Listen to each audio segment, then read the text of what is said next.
Belum proses sidang terjadi adanya permintaan uang 500 juta gitu News ya anchor kepada yang cantik, Cindy Sistiarani, Direktur terlihat Bakti menawan yang saat diminta memoderasi dialog. melalui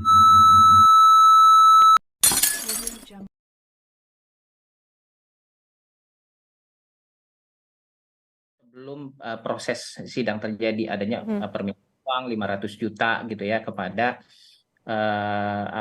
Direktur Bakti yang diminta melalui kabak TU-nya kalau tidak salah Itu Anda 500 sudah juta. dengar dari lama soal ini, Mas? Ya, itu sudah dengar lama itu karena kami dan teman-teman klub jurnalis investigasi sebenarnya sudah melakukan proses itu dan sudah mulai bocor tuh informasi-informasi soal 500 juta itu. Nah, memang akhirnya terbukti dimasukkan dalam dakwaan oleh JPU. Nah, yang terakhir menurut saya ada upaya untuk mendorong para subkontraktor ini karena kan memang ada afiliasi bukan hanya kepada Anang Latif, tapi juga Menkominfo. Jadi subkontraktor yang melakukan pelaksanaan BTS ini juga adalah kroni-kroninya itu. Bahkan ada yang meminjam perusahaan, yang kalau tidak salah itu adalah konsultan perencanaannya, dia meminjamkan perusahaan gitu. Jadi cukup banyak memang ini yang terlibat. Menurut saya nanti bisa saja menurut analisis saya di persidangan nanti kalau misalnya kesaksian terdakwa ini saling menguatkan satu sama lain saja nanti ada tersangka lain gitu yang kemudian ditetapkan kemudian dilimpahkan walaupun Siapa tersangka lain itu, Mas Agus? ya menurut saya kan dari beberapa informasi yang beredar ya, misalnya kayak Yusriski ini kan cuma sebatas direktur dan di beberapa media sosial itu sudah muncul tuh siapa pemiliknya, siapa pemegang saham utamanya. Jadi ini menurut saya masih menarik dan semoga saja apa yang dilakukan oleh Pak Joni gitu ya, misalnya dia melakukan pembelaan adalah membongkar sebenarnya bukan saya saja loh yang terlibat. Menurut saya bukan dia melakukan pembelaan diri. Ya mungkin saya terlibat dalam beberapa hal, tapi dia harus mengungkapkan sebenarnya siapa saja yang lain yang terlibat. Menurut saya itu akan siapa mereka? Apakah lebih baik dari pihak swasta atau ada analisa lain dari Anda? Ya ini sementara ini saya sendiri belum bisa mengungkapkan ya karena ya ini dari akan ada tersangka-tersangka baru. Tapi kita lihat saja lah karena ini kan menjelang pemilu akan sangat ramai ini dan mungkin akan saling mengunci dan menurut saya netralitas dari jaksa penuntut umum, Kejaksaan Agung terutama itu dibutuhkan bukan hanya netralitas tapi objektivitas dalam melakukan kasus dan kita berharap ini bisa terbongkar karena ini kan salah satu proyek strategis nasional kalau tidak salah yang diprioritaskan untuk daerah 3T ya.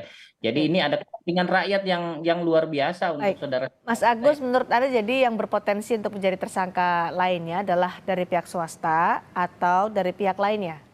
Ya pihak lain itu bisa saja karena di media sebenarnya sudah mulai muncul tuh ada aliran ke DPR, kemudian ada aliran ke staf menteri gitu ya. Nah, menurut saya kita tunggu saja drama ini dan yang belum terbongkar menurut saya memang dalam proses perencanaan di DPR. Ini tidak serta-merta pasti muncul proyeknya di Kominfo, pasti kan Pak Joni G. Plate yang termasuk Direktur Bakti mengajukan itu ke DPR. Nah, siapa yang dalam proses pengajuan itu, siapa yang terlibat dalam persetujuan, siapa yang menolak dan lain-lain, menurut saya menarik untuk didalami oleh gratifikasi menurut Anda? Ada potensi ke sana? Saya belum bisa menyatakan gratifikasi, apakah gratifikasi atau suap, tapi menurut saya lebih baik didalami dulu saja dan kelihatannya kan dari pola-pola ini juga tidak dilakukan pakai skema transaksi ya, transaksi keuangan, tapi lebih cash and carry. Jadi ini tantangan betul karena sulit sekali untuk menemukan informasi bahkan bukti di atas kertas bahwa ini telah terjadi transaksi cash and carry gitu. Mas Agus, dari dakwaan jaksa disebutkan sejak awal sudah ada niat dari Johnny G. Plate untuk menjadikan proyek BTS sebagai proyek bancakan. Tanggapan Anda soal ini? Betul demikian?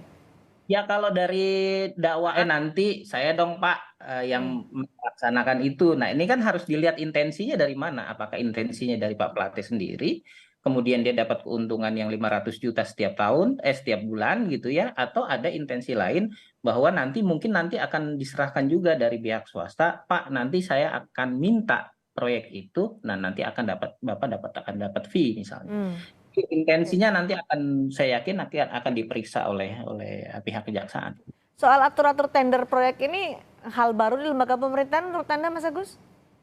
Menurut saya sih bukan hal yang baru ya, karena walaupun sangat sayang sekali bahwa pemerintah memang berupaya terus-menerus untuk memperbaiki sistem tender kita dari Ya. yang sifatnya konvensional menjadi elektronik, tapi pada prakteknya menurut saya ya orang-orang di pemerintahan sendiri yang kemudian menyiasati itu, jadi proses tender pada akhirnya hanya sifatnya formalistik aja gitu. Modusnya bagaimana sih sebenarnya Mas untuk mengatur tender proyek di lembaga pemerintahan ini?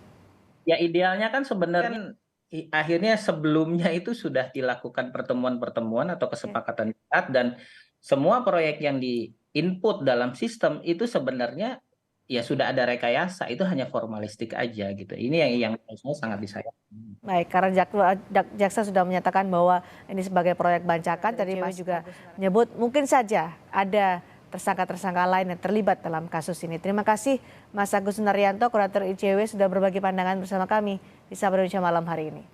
Ya,